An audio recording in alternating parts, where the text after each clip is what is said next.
आपल्यासोबत या ठिकाणी गॅस घेण्यासाठी आलेले ग्राहक आहेत. काय नाव तुमचं? नमस्कार, माझे नाव माणिकराज गावण. काय समस्या नेमकी आहे? समस्या पूर्वी हा जो गॅस सिलेंडरचा वितरण जे आहे ते आपल्या थेट गावात व्हायचं, आता थेट मुंबई गोवा महामार्गावरती वितरण सुरू आहे. आज 15 दिवस आपल्या इकडे कुठल्याच इथे गावात गावोगावी जशी जायची गाडी तशी आत्ता जात नाहीत. याच्या समस्याचे निराकरण करण्यासाठी आम्ही ऑफिसला पण गेलो, पण ऑफिसवाली पण उत्तरं देतात की तुमचे गाववाली जर रस्त्यावर येऊन जर सिलेंडर भरत असले तर त्याला जिम्मेदार कोण. त्यांना मी आत्ताच जस्ट कॉल लावलेला साहेबांना, त्यांना विचारलं की जर हायवेला जर अशा गाड्या तुम्ही जर लावल्यात आणि उद्या काही जर ॲक्सिडेंट झाले तर त्याला जिम्मेदार कोण.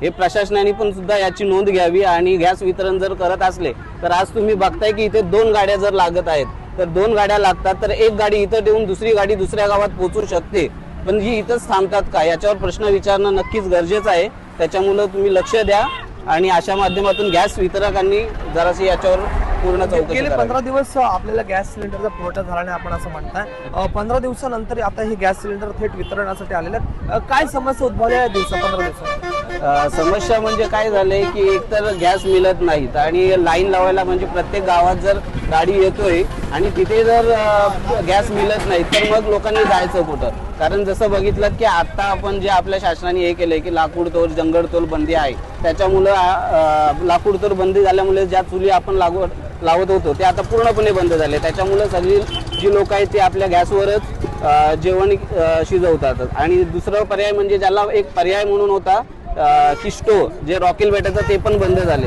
पण नागरिकांनी करायचं काय, त्याच्यासाठी गॅस आवश्यकता आहे, त्याच्यामुळं त्याचा लवकरात लवकर पुरवठा झाला पाहिजे अशी प्रत्येक नागरिकाची मागणी आहे. आपण बघितलं तर हा मुंबई गोवा राष्ट्रीय महामार्ग आहे. अत्यंत वेगामध्ये ज्या गाड्या आहेत या महामार्गावरून येत असतात आणि त्याच महामार्गावरती जो भारत गॅसच्या मार्फत गॅस पुरवठा जो आहे, गॅस वितरण जे आहे ते इथे सुरू आहे.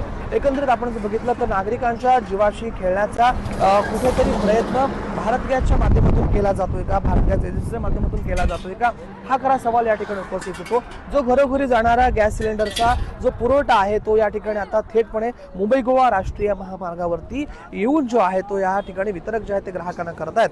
कुठेतरी प्रशासन या बाबीची दखल घेईल का आणि याच्यामध्ये काही सुधारणा होईल का, आता हे खरं पाहणं तितकंच महत्त्वाचं ठरणार आहे. राज वैशंपायन, टीव्ही मराठी, गडप, रायगड.